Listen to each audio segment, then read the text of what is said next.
Good morning, good morning. Today is Tuesday, June 27th. Looking at the overall economical calendar, we have durable goods, new home sales, but tomorrow we have Powell speaking at 9:30 right at the bell, and then he speaks again on Thursday and Friday. We have PCE and a lot more other information. Make sure you guys check this out on Market Watch.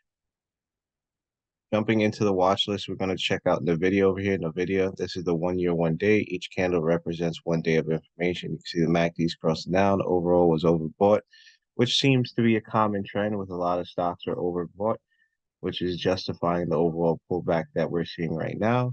You guys can see in the video, basically struggled to break above that 439. And whenever a stock struggles to break a point upward. Basically, it went from a low point to a higher number, and it started going sideways. That means the stock has found some type of resistance, and we can see the stock overall had some type of pullback.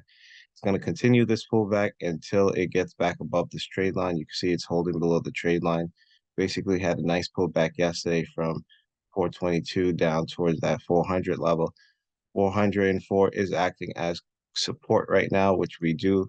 If we do break that, we could possibly go lower. So watch out for that as well. So watch out for the break of 400, and we can start getting down towards these 388 pockets, maybe even touch 370. Comment below what you guys think. Are you guys bearish on the video? To the upside, we want to see a break of 416, then we can start pushing up towards those 430 levels. Next one we're going to talk about is going to be Apple. Same story with Apple. Apple's actually been very bullish, and it seems to be struggling with this 188 zone over here. You guys can see we kind of pushed up and kind of went sideways. Even in the past, we rejected it. So there's a lot of sellers over here keeping the stock from going up any higher. So we need to see a break of 188 before we can start pushing up towards 190. But overall, Apple's sitting around 185 right now. And due to that fact, it needs to get above 186 before it can start pushing up towards 188. If you guys want to day trade it, or to the downside, watch for the break of the 1 year trade line, which is sitting around like 185. And then we can start going down towards 183. MACD is crossed in a bearish position. RSI has room for the downside on Apple over here.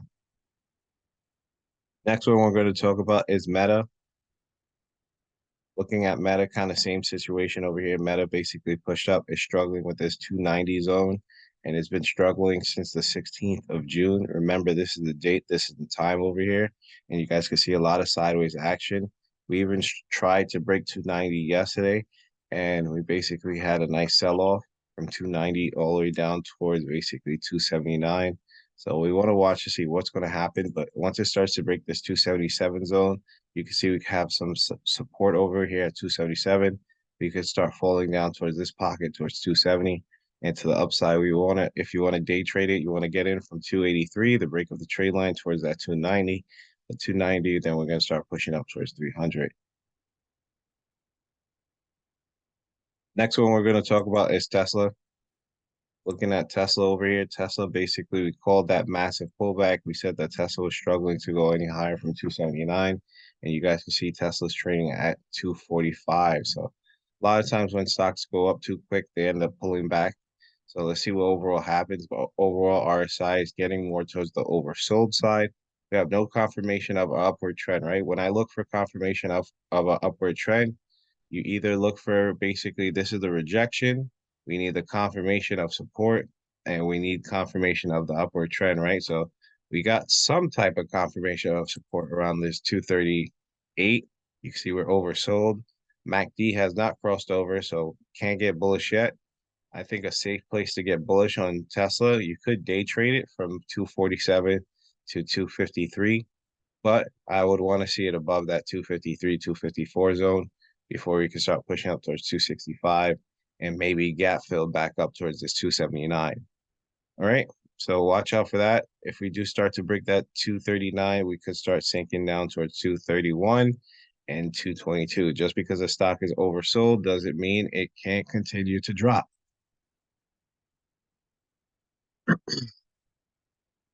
Last but not least, talking about SPY. SPY basically, you can see the same situation with SPY. SPY was overbought. We went from 443 and we started to slide down over here and we're sitting around 432. So we want to see SPY break above that 434 before we can start basically pushing up towards 439. And to the downside, we want to see the break of the lows, right? So the break of that 430, we can start going 429. But I think 429 is going to be a major break. If we break 429, we could start sinking down towards that 1 year SMA over here around like 425. So watch out for that. 429 to 425 could give you some good money. So that's going to be it. Hopefully you guys enjoyed this video. Make sure you guys leave a like and comment, and I'll see you in the next one. Peace.